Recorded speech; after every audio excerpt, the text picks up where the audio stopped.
शिवपाल ने बीजेपी को मझधार में फंसाया। डिंपल का प्रचार करेंगे शिवपाल। मैनपुरी के लिए बीजेपी ने बनाया नया प्लान। बीजेपी का नया गेम प्लान हुआ लीक। क्या है बीजेपी का प्लान जिसका अखिलेश को निकालना होगा तोड़। बीजेपी को शिवपाल से बहुत उम्मीदें थी। शिवपाल के करीबी रघुराज शाक्य को टिकट दिया गया था। दावा तो यहां तक किया जा रहा है कि रघुराज को उम्मीदवार बनाने से पहले शिवपाल का भी मन टटोला गया था। बीजेपी नेता समझ रहे थे कि रघुराज शिवपाल के करीबी हैं। ऐसे में शिवपाल भले ही रघुराज का प्रचार नहीं करेंगे लेकिन विरोध भी नहीं करेंगे। शिवपाल डिंपल के प्रचार में नहीं जाएंगे तो उनके समर्थकों को आसानी से बीजेपी की ओर मोड़ा जा सकता है। बीजेपी ने इस रणनीति पर काम भी शुरू कर दिया था, लेकिन बीजेपी के पूरे गेम प्लान पर अखिलेश यादव ने पानी फेर दिया। अखिलेश ने पहले चाचा शिवपाल से फोन पर बात की और फिर उनके ही घर जाकर मुलाकात भी कर ली। इसके बाद शिवपाल ने भी ऐलान कर दिया कि वो डिंपल को जिताने के लिए प्रचार करेंगे। वो ऐसा कोई काम नहीं करेंगे जिससे उनके ऊपर कोई कलंक लगे।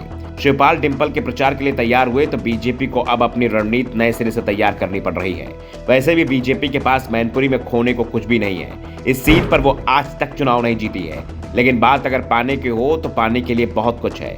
दूसरी ओर सपा के लिए जीत के अलावा कोई दूसरा विकल्प ही नहीं है। डिंपल अगर मैनपुरी से हार जाती हैं तो फिर अखिलेश यादव की राजनीति पर ही सवाल उठ जाएगा। उनके लिए 2024 तक पार्टी को एकजुट रखना ही मुश्किल हो जाएगा। पार्टी तो दूर, परिवार ही उनके सामने चुनौती बनकर खड़ा हो जाएगा। ऐसे में अखिलेश ने सबसे पहले परिवार को एक किया, उसके बाद प्रचार तेज किया। दूसरी ओर बीजेपी भी मुलायम के नाम पर वोट मांगने की तैयारी कर रही है। बीजेपी उम्मीदवार रघुराज शाक्य के नामांकन करने से पहले मुलायम सिंह के समाधि स्थल पर गए, उसके बाद नामांकन करने गए। शिवपाल से भी उन्होंने आशीर्वाद लिया था, लेकिन अब शिवपाल अपनी बहू के साथ हो गए हैं। पार्टी ने साफ कर दिया है कि मुलायम के शासनकाल को चुनाव में बिल्कुल भी निशाना नहीं बनाया जाएगा। जहां तक बात मैनपुरी के विकास की होगी तो मुलायम के योगदान को ही याद किया जाएगा। मुलायम के सहारे ही अखिलेश को घेरा जाएगा। बीजेपी का पूरा चुनाव मुलायम के इर्द गिर्द ही केंद्रित किया जाएगा। लोगों को बताया जाएगा कि मुलायम की साख को सबसे ज्यादा धक्का अखिलेश यादव ने पहुंचाया है। मुलायम ने अखिलेश को पार्टी का अध्यक्ष नहीं बनाया था, बल्कि अखिलेश ने मुलायम को पार्टी अध्यक्ष से बेदखल कर इसे हथियाया था। बीजेपी नेताओं के भाषणों की धार बताएगी कैसे अखिलेश ने मुलायम को अपमानित किया था। इसके लिए मंत्रियों की फौज भी मैनपुरी में तैनात की जा रही है।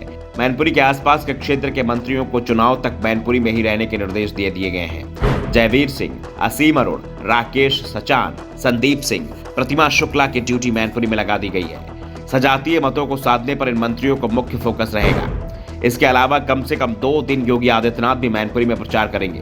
वैसे योगी की डिमांड गुजरात चुनाव में भी बहुत ज्यादा बताई जा रही है, इसलिए वो मैनपुरी पर कम ही ध्यान दे पाएंगे, लेकिन वो रैलियां करेंगे ये जरूर साफ हो गया है। दरअसल मैनपुरी के जातिगत समीकरण ही बीजेपी की उम्मीद में दिख रहे हैं।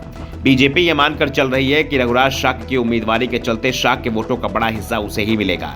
मैनपुरी में शाक्य मतदाताओं की संख्या करीब 3 लाख बताई जाती है।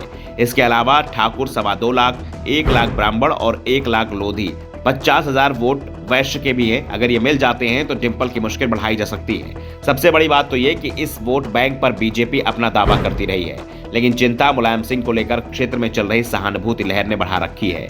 इसके अलावा 2.25 लाख वोट दलितों के भी हैं। बीजेपी को इसमें से अधिकांश वोट मिलने की उम्मीद है।